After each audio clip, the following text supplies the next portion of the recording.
Assalamualaikum warahmatullahi wabarakatuh.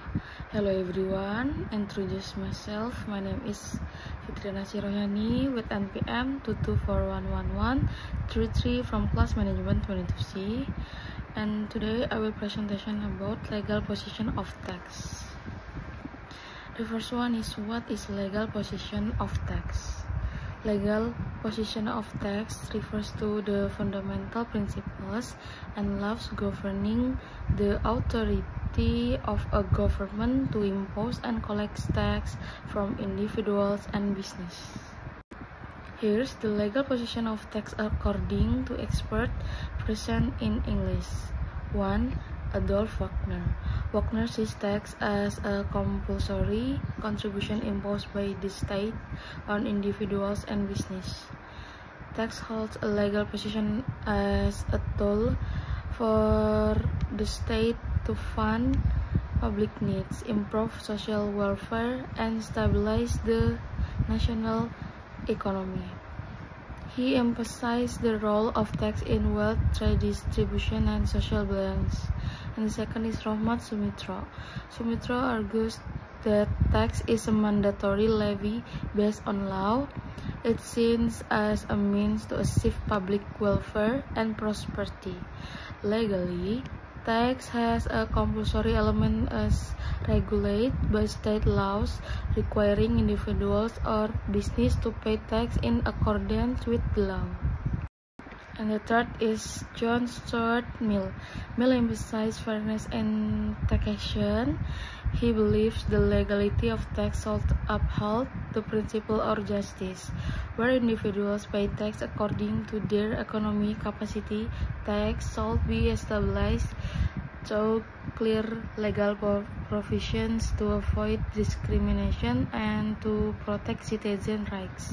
And the fourth is Supomo.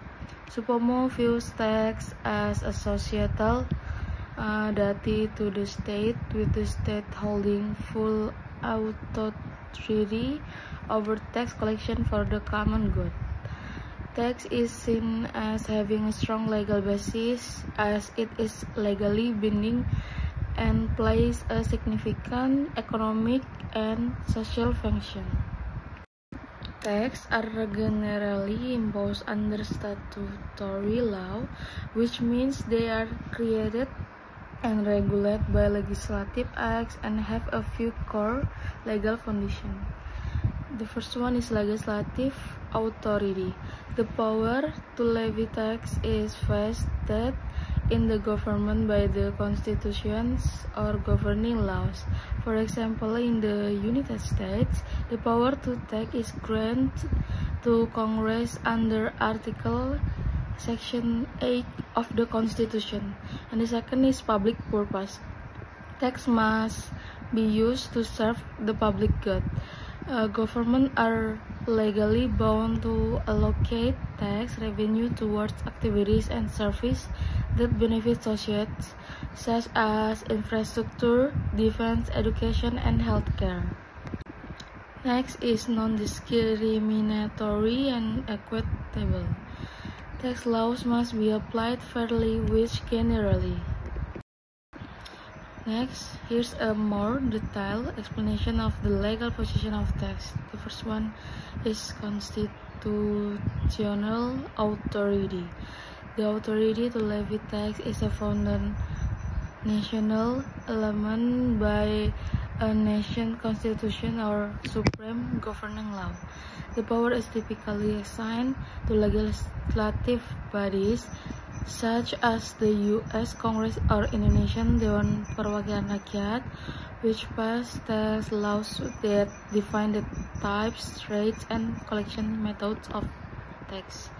This constitutional backing is critical as it provides the state with legal legitimacy to impose tax on its citizens and ensure that tax laws cannot be arbitrarily enhanced but must follow the legal process.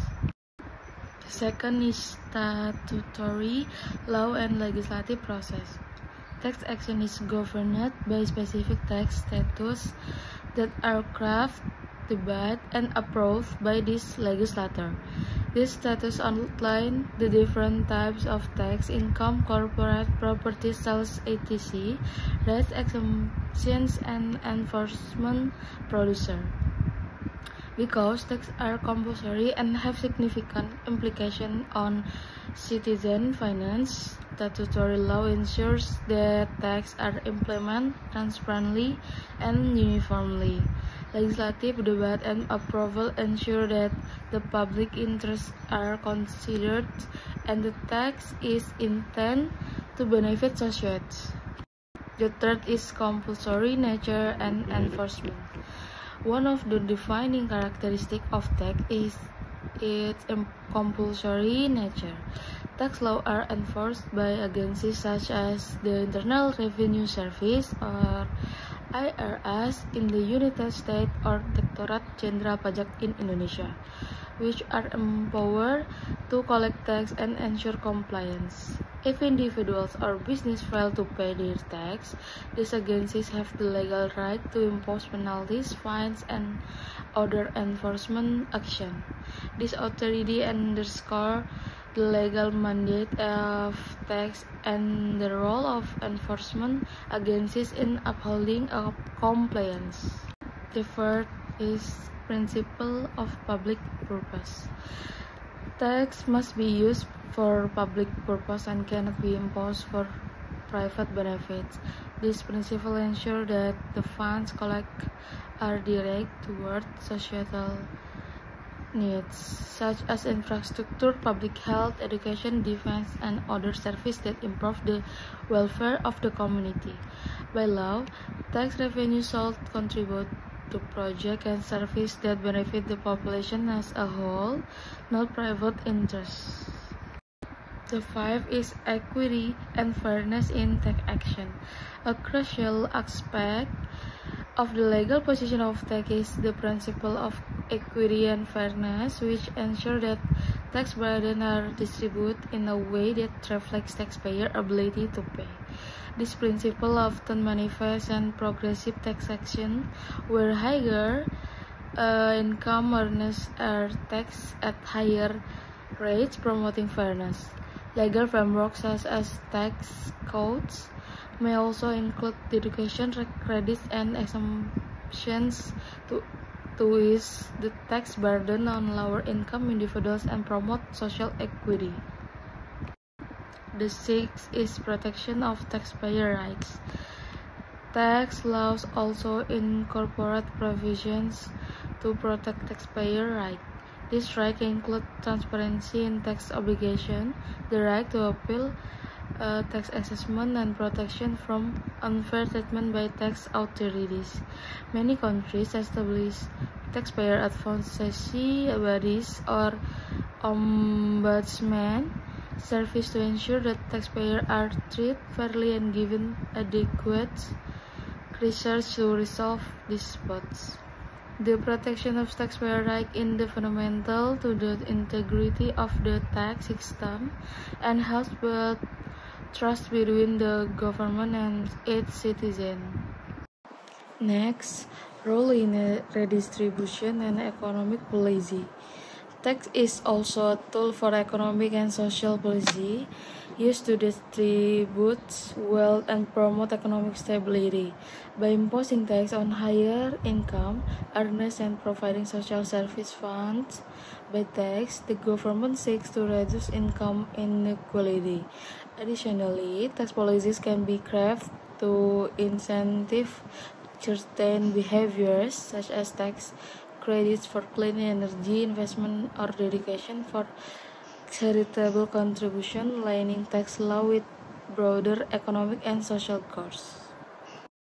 The Act is legal research and tax dispute resolutions. Tax law generally include provision for resolving disputes between taxpayer and the government. Taxpayers who disagree with assessment or believe their rights have been violated can appeal through administrative channel or take legal action. Many countries have established Tax courts are administrative bodies to handle such cases, providing an independent legal avenue for dispute resolution. Next, the 9 is international tax law and cross-border considerations. With globalization, tax law also addresses cross-border issues, including double taxation, transfer pricing, and tax evasion. International agreements such as tax treaties establish frameworks for cooperation between countries and ensure that individuals and corporations are taxed fairly while operating across borders. These treaties are legally binding and prevent double taxation by defining where income should be taxed and how countries share tax information. And the last one is summary. The legal position of tax is firmly rooted in constitutional, statutory, and international law, establishing tax action as a mandatory, enforceable obligation of citizens and business. The principle of public purpose, fairness, and transparency guide the creation and implementation of tax law. Taxation serve not only as a revenue source but as mechanism to promote social welfare, redistribute wealth, and stabilize the economy. That's all about my presentation. Thank you. Wassalamualaikum warahmatullahi wabarakatuh. Oke teman-teman, terima kasih sudah menonton video